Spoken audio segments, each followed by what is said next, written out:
ஒரு நாள் பொழுது நபிகள் நாயகம் ஸல்லல்லாஹு அலைஹி வஸல்லம் அவர்கள் மஸ்ஜிது நபவியிலே உட்கார்ந்திருக்கிற போது ஒரு கிராமப்புற அரபி நபிகள் அவரிடத்திலே வருகிறார். நபியே நாயகமே, சுவர்க்கம் நுழைவதற்கான அமல்களை எனக்கு சொல்லித் தாருங்கள் என்று கேட்டார். சுவர்க்கம் செல்ல வேண்டும், அந்த சுவர்க்கத்திற்கு நான் என்ன அமல்களை செய்தால் அந்த சுவனபாக்கியத்தை நான் அடைந்து கொள்ள முடியும், அந்த அமல்களை எனக்கு சொல்லித் தாருங்கள் என்று கேட்டபோது நபிகள் நாயகம் ஸல்லல்லாஹு அலைஹி வஸல்லம் அவர்கள் அந்த சஹாபியை பார்த்து சொன்னார்கள், லா துஷ்ரிக் பில்லாஹ், எச்சந்தர்ப்பத்திலும் எதையும் அல்லாஹ்வுக்கு நீ இணை வைக்காதே என்று சொன்னார்கள். ஏனென்றால் முஷ்ரிக் என்ற இணை வைப்பாளனை அல்லாஹ் மன்னிக்கவே மாட்டான், அவன் நரகத்திலே நிரந்தரமாக இருப்பான். எந்த சந்தர்ப்பத்திலும் அல்லாஹ்வுக்கு இணை வைத்து விடாது என்று சொன்னார்கள்.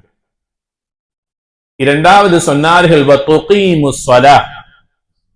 தொழுகைக்குரிய நேரத்திலே கரெக்டாக முறையாக தொழுது கொள் என்று சொன்னார்கள், தொழுகையை விட்டு விடாதீர்கள்.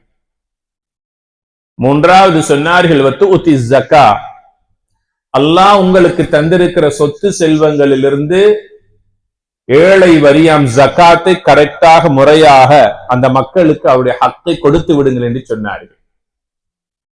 நான்காவது சொன்னார்கள், ரஹீம், மக்களோடு குடும்பத்தோடு உறவினர்களோடு சேர்ந்து வாழுங்கள், யாரையும் துண்டித்து விடாதீர்கள் என்று சொன்னார்கள்.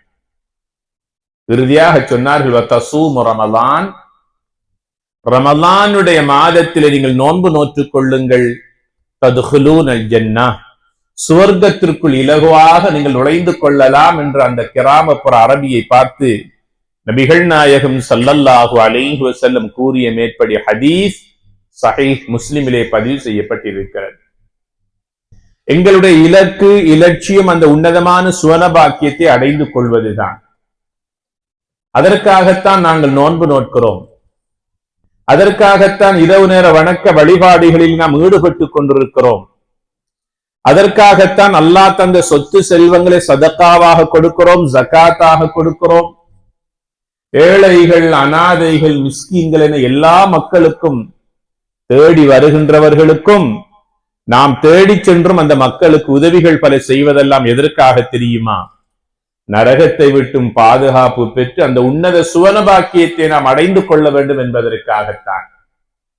ஆக அல்லாஹ்வை இணை வைக்காதவர், தொழுகையை பேணுதலாக தொழக்கூடிய மனிதர், அல்லாஹ்வுக்காக ஜகாத்தும் சதக்காவும் கொடுக்கக்கூடிய மக்கள், குடும்ப உறவினர்களை சேர்ந்து வாழக்கூடிய மக்கள், ரமலானுடைய மாதத்திலே நோன்பு நோக்கக்கூடியவர்கள் என இவர்கள் அனைவர்களுக்கும் அல்லாஹு தஆலா கொடுக்கக்கூடிய ஒரு பாக்கியம், நற்கூலி என்ன தெரியுமா? அந்த சுவன பாக்கியத்தை அல்லாஹ் கொடுக்கின்றான் என்று ஹதீஸ் சொல்லி காட்டுகிறது. என்றால் இந்த தகமைகளை நாங்கள் பெற்றுக் கொள்ளுகிற போது நிச்சயமாக அந்த சுவர்க்கத்திற்குள் நாங்கள் நுழைந்து கொள்வதற்கான அனைத்து தகுதிகளும் எங்களுக்கு இருக்கிறதா இல்லையா? நிச்சயமாக இருக்கிறது.